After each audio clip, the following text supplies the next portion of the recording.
ರಾಜ್ಯ ಸರ್ಕಾರದ ಮಹತ್ವಾಕಾಂಕ್ಷಿ ಯೋಜನೆಯಲ್ಲೊಂದಾದ ಗೃಹಲಕ್ಷ್ಮಿ ದುರುಪಯೋಗ ಆಗುತ್ತಿರುವುದಕ್ಕೆ ಒಂದು ನಿದರ್ಶನ ಸಿಕ್ಕಿದೆ.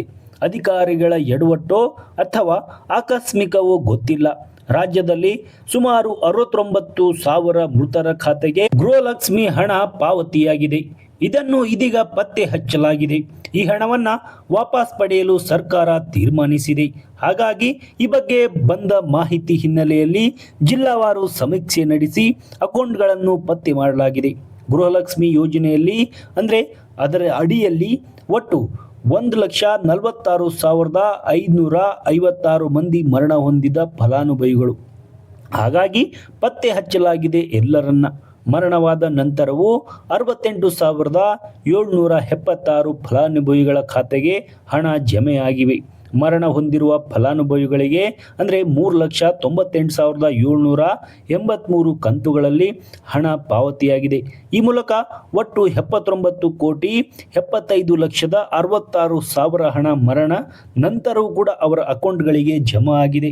ಈಗ ಆ ಹಣವನ್ನು ವಾಪಸ್ ಪಡೆಯಲು ಸರ್ಕಾರ ನಿರ್ಧಾರ ಮಾಡಿದೆ. ಈ ವಿಚಾರದಲ್ಲಿ ಬಹಿರಂಗಗೊಂಡ ಹಿನ್ನೆಲೆಯಲ್ಲಿ ಹಣವನ್ನು ವಾಪಸ್ ಪಡೆಯಲು ಸರ್ಕಾರ ನಿರ್ಧಾರ ಮಾಡಲಾಗಿದೆ ಎನ್ನುವಂತಹ ಮಾಹಿತಿಯನ್ನು ಕೆಲವು ಮೂಲಗಳು ಹೇಳ್ತಾ ಇವೆ. ಅಂದರೆ ಮಹಿಳಾ ಮತ್ತು ಮಕ್ಕಳ ಕಲ್ಯಾಣ ಇಲಾಖೆ ವಿಚಾರವಾಗಿ ಬ್ಯಾಂಕ್ ಅಧಿಕಾರಿಗಳ ಜೊತೆಗೆ ಸಂಪರ್ಕ ಮಾಡಿದೆ. ಈ ಮೂಲಕ ಹಣವನ್ನು ವಾಪಸ್ ಪಡೆಯುವ ಪ್ರಯತ್ನ ಕೂಡ ಸರ್ಕಾರ ಇಲ್ಲಿ ಮಾಡಿದೆ.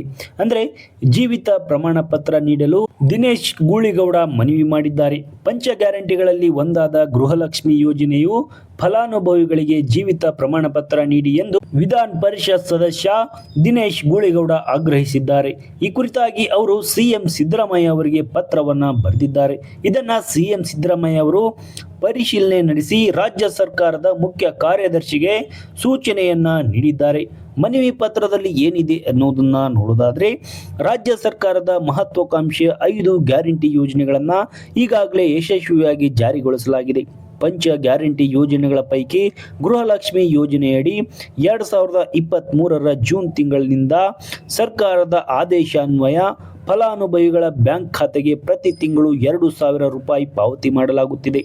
ಗೃಹಲಕ್ಷ್ಮಿ ಯೋಜನೆಯಡಿ ಈವರೆಗೆ ಒಟ್ಟು ಅಂದರೆ 1,24,12,543 ಅರ್ಹ ಫಲಾನುಭವಿಗಳಿಗೆ ಅಂದರೆ 57,300 ಕೋಟಿ ರೂಪಾಯಿಗಳನ್ನು ಆರ್ಥಿಕ ಸಹಾಯವನ್ನು ಮಾಡಲಾಗಿದೆ. ಆದರೆ ಈ ಯೋಜನೆಯು ಫಲಾನುಭವಿಗಳ ಪೈಕಿ ಮರಣ ಹೊಂದಿರುವವರ ಮಾಹಿತಿಗಳು ಅವರ ಅಕೌಂಟ್ಗಳಿಗೂ ಕೂಡ ಕಾಲಕ್ಕೆ ಪರಿಶೀಲನೆ ನಡೆಸಬೇಕಾಗಿದೆ. ಯಾಕಂತಂದರೆ ಅವರ ಅಕೌಂಟ್ಗಳಿಗೂ ಕೂಡ ಹಣ ಹೋಗಿದೆಯಂತೆ. ಹಾಗಾಗಿ ಈ ಮೂಲಕ ಮರಣ ಹೊಂದಿರುವ ಫಲಾನುಭವಿಗಳಿಗೆ ಆರ್ಥಿಕವಾಗಿ ನೀಡುತ್ತಿರುವ ಧನ ಸಹಾಯ ತಪ್ಪಿಸಲು ಸಾಧ್ಯವಾಗಲಿದೆ ಎಂದು ಆ ಪತ್ರದಲ್ಲಿ ಮನವಿಯನ್ನ ಮಾಡಲಾಗಿರುವಂಥದ್ದು.